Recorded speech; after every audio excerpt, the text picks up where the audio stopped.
Many boxers have been world champions, fewer have become legends, and then only a handful have transcended the sport and become almost immortal. One of these men can be considered the greatest of a nation known for creating fighters.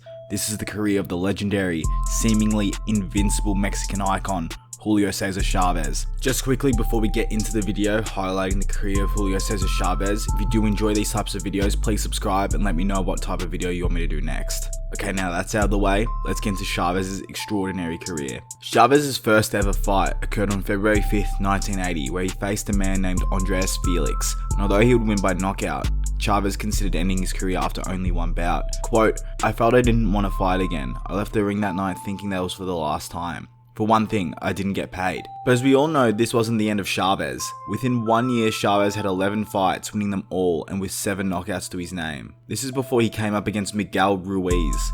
Ruiz had a record at the time of 6 wins, 12 losses and 1 draw. But this isn't where the story is interesting. What is so special about this fight is that Chavez's incredible undefeated streak could have ended this night without some help. According to legendary boxing historian Bert, Chavez was actually disqualified from the bout after the first round for knocking out Ruiz after the bell. However, shortly after, a 3-man Mexican boxing commission decided to overturn the decision, awarding Chavez a first round knockout. Despite the controversy, Chavez began annihilating everyone in his wake, knocking out his next 15 opponents. Plenty of more knockout wins followed, along with the occasional points decision victory as well. This culminated in late 1984, where Julio Cesar Chavez made his first ever attempt at a world title shot for the vacant WBC World Super Featherweight strap against Mario Martinez. Chavez was typical Chavez, solid combos, cutting the ring off, power in each hand and limitless stamina. In the 8th round, Chavez would annihilate Martinez before the referee stepped in and called the fight off. Julio Cesar Chavez was the new world champion, and his magnificent career wasn't even remotely close to its zenith. At Super Feather, Chavez was unbeatable. He beat great fighters like Roger Mayweather, Rocky Lockridge and Juan Laporte. In November 1987, Chavez moved up to face a man he quote-unquote wanted to punish for his derogatory insults towards Mexican men and women. The fighter's name was Edwin Rosario, and all Chavez could think about was destroying him. And what did Chavez do? He kept Rosario on the ropes and landed thudding shots to the body and head repeatedly. At the end of the 11th, the referee jumped in and stopped the fight. Chavez was now a 2-weight world champion, and in his own words, "It was the only time I cried for joy at the end of a fight. It was something very beautiful." Chavez only defended his newly won WBA lightweight title twice, the first against Rodolfo Aguilar and the second against Jose Luis Ramirez, where he would unify the lightweight title, winning the WBC belt in the process. Once again, Chavez moved up in weight, challenging Roger Mayweather in a rematch for the WBC World Super Lightweight belt, where once again Chavez came out on top. 2 stoppage victories in defense of his crown followed, against Sammy Fuentes and 44-0 Alberto Cortez. At 68-0, Chavez seemed unstoppable. This is when one of the most legendary and controversial bouts in boxing history occurred. The man in the opposite corner was the then undefeated Meldrick Taylor. In a night where Taylor was outboxing and doing everything right towards defeating the seemingly invincible Chavez, it all culminated in one of the most controversial calls in sports history. In a scene straight out of Rocky, with 17 seconds left in the last round, Taylor gets dropped by a booming right hand. Visibly stunned and hurt, Taylor wobbles to his feet. Referee Richard Steele looks into Taylor's eyes and asks him, "Is he okay?" Taylor doesn't respond, and Steele stops the fight with 4 seconds left in the final round.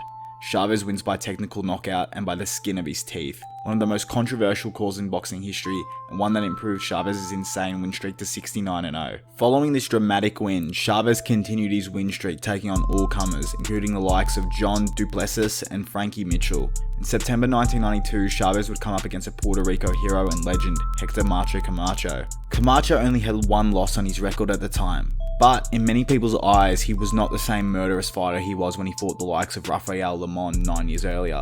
But in this fight, Chavez was too good for Camacho. Camacho really refused to engage with the Mexican monster, with Chavez dictating the action and pace. Chavez once again had beaten another top boxing legend. 2 fights and 2 wins later, Greg Horgan, who had been talking down upon Chavez and his resume alike, saying that most of Chavez's wins had quote-unquote came against Tijuana taxi drivers that my mom could whip, was given the opportunity to fight for Chavez's crown. But his comments enraged many, and with a record 132,000 fans crammed into the Azteca Stadium, Chavez gave the fans what they were looking for: complete and utter destruction of Horgan. After Chavez had brutally pulled apart Horgan in 5 rounds, Horgan had stated that the men Chavez had faced previously quote, must have been very tough taxi drivers. 2 more stoppage victories and Chavez moved up again in weight to challenge for the WBC welterweight world title against another legendary boxing name. And once again, this will create mass controversy. The fighter was named Pernell Whitaker. Chavez was 87-0 coming into this fight, while Pernell Whitaker had 32 wins and 1 loss. But Pernell Whitaker put on an absolute masterclass, outboxing the Mexican star. When it went to the scorecards at the end of the fight, there was no question Sweet Pea had ended the 87 win streak of Chavez, but not the unbeaten streak. Inexplicably, the bout was announced as a draw, with Chavez keeping his unbeaten record, but it would not last. January 1994, an 89-0-1 Chavez arrived at the MGM Grand against Frankie Randall, and the streak was broken. Randall defeated the great Chavez and halted his hopes of reaching 100 wins with no losses. Chavez would get revenge defeating Randall in their immediate rematch, but his prime was basically over. A dominant victory over Meldrick Taylor in their rematch followed, but around a year later in 1996, the invincibility factor was destroyed forever. Chavez would be stopped by a young 21-0 Oscar De La Hoya, and Chavez would lose his WBC World Super Lightweight title and never regain it. A couple of wins, then a draw to Miguel Angel Gonzalez, 1 more win, then another crushing defeat to De La Hoya, losses to Willie Wise and Costa Jesus signaled the end of an era.